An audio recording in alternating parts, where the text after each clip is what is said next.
on 0 hours of sleep. I went to work at 6 a.m. This video is gonna be great. Hey guys, it's Kathleen. Welcome back to my channel. How are you guys doing today? Since it's Christmas time and gingerbread's kind of a staple in my house during Christmas, I thought I would do some gingerbread whoopie pies because I'm not like a huge fan of gingerbread cookies because they get really crunchy after like a day. I'm not into the whole crunchy cookie thing. I'm more like chewy cookie. Let me know what kind of cookie you like out in the comments. But yeah, I don't like the crunchiness of the cookies. But I have found a gingerbread whoopie pie recipe on the internet and I have changed it into my own by switching around some of the ingredients, and I figured I'd share it with you guys today. So if you want to see how I make my whoopie pies, then keep on watching. Okay, the first thing we're going to do is make our buttermilk. Because I don't have buttermilk, I'm just going to make it. So I have 1/4 cup of milk, and what you're going to do is you're going to take 1/2 teaspoon of vinegar, plain white vinegar, and add it to the buttermilk. This will curdle it a little bit to make it more like buttermilk. So there we go.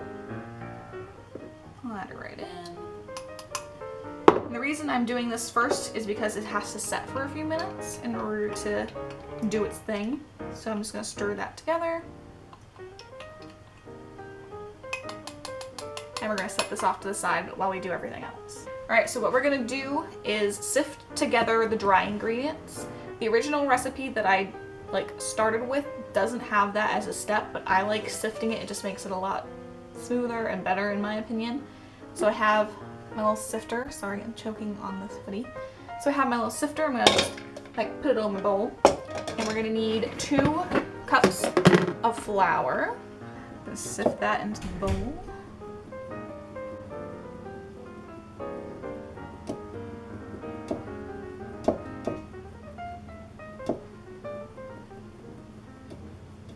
Add our 2nd cup of flour.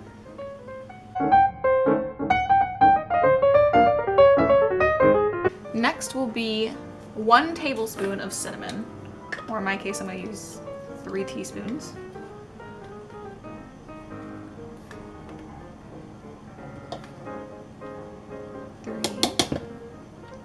Next, 1 teaspoon,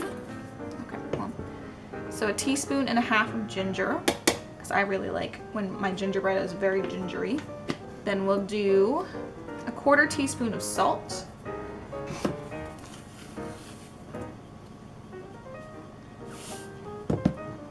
And 3/4 teaspoon of baking soda. Now make sure it's baking soda, not baking powder, because they may seem like they're the exact same thing, but they do completely different things. So 3/4 teaspoon.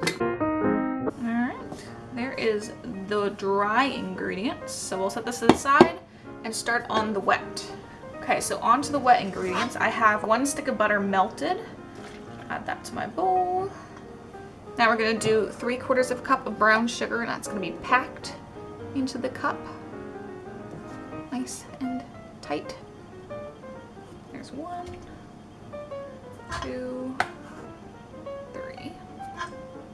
And now we'll add 1/4 cup of molasses. I got fancy molasses. Ooh. So fancy. I'm just gonna eyeball the molasses because it's always super messy trying to measure it out. Though, one good tip, I think I've probably said before in a different video, is to spray your measuring cup with some nonstick spray and then measure out your molasses or honey. Works for both, and it'll keep it from sticking.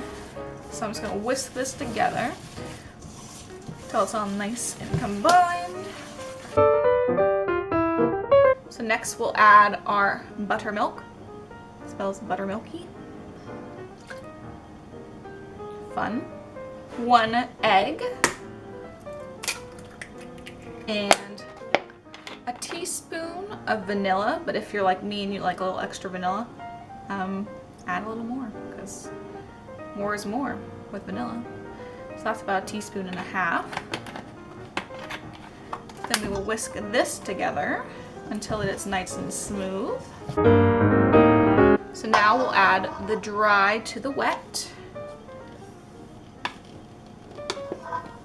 And then you'll just stir together the wet and the dry until it all combines, but don't overmix it because then it will get too tough and the cookies will turn out not good.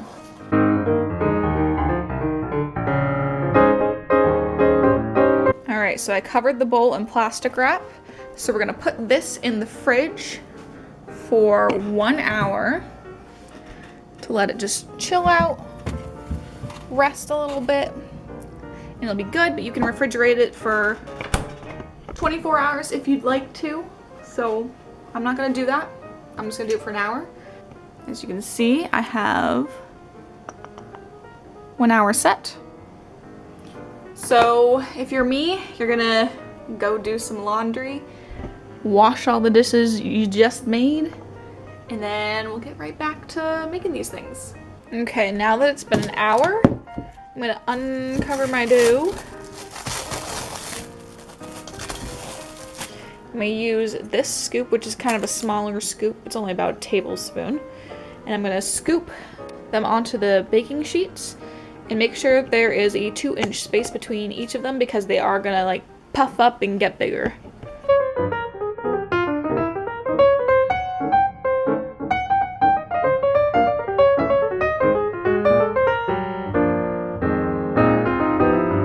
Alright, so the oven is at temperature. So we're gonna put 1 tray at a time in the oven so it cooks evenly. Gotta make sure that's centered. So put it in the middle rack and we're gonna bake it for 11 to 13 minutes. I'm probably gonna do 12. So halfway through, you're gonna turn the tray around and then cook it for the other half. Alright, so as those are going to bake, I'm gonna make my no-fail vanilla buttercream. Now, this is probably the simplest recipe you could find for buttercream. There's literally only 4 things in it. So, 1 stick of butter, I softened it in the microwave. Very important that it's softened and not melted.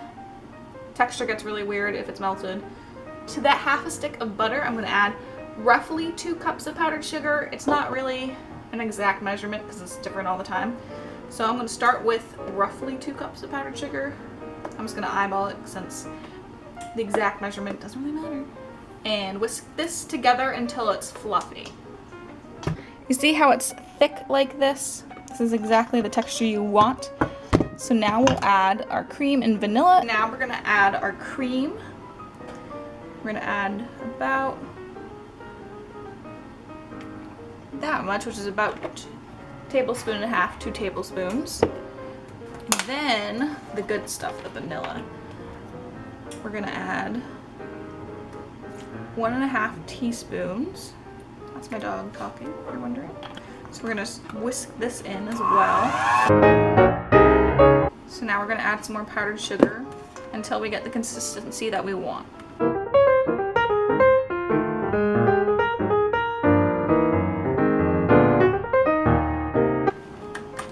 So that's a good texture. So we're gonna pop this in the fridge while we wait for all of the whoopie pies to cool, and then we will fill them up and they'll be ready to go. Okay, so I just filled up my pastry bag with my filling, cut a hole in the end of it. I'm not gonna use a tip because I don't really need to. Don't need it to be too fancy. So I'm just gonna press this down to the bottom. So now fill up my whoopie pies. The best thing about this icing is it's kind of like whipped cream in texture, so it's nice and fluffy. Fills it up really well. Man, these look so good. Oh my goodness.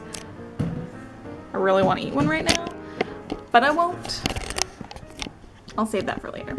So there you have it. That's how you make my gingerbread whoopie pies. If you like this video, give it a thumbs up, subscribe to see more content from me. I post every Monday.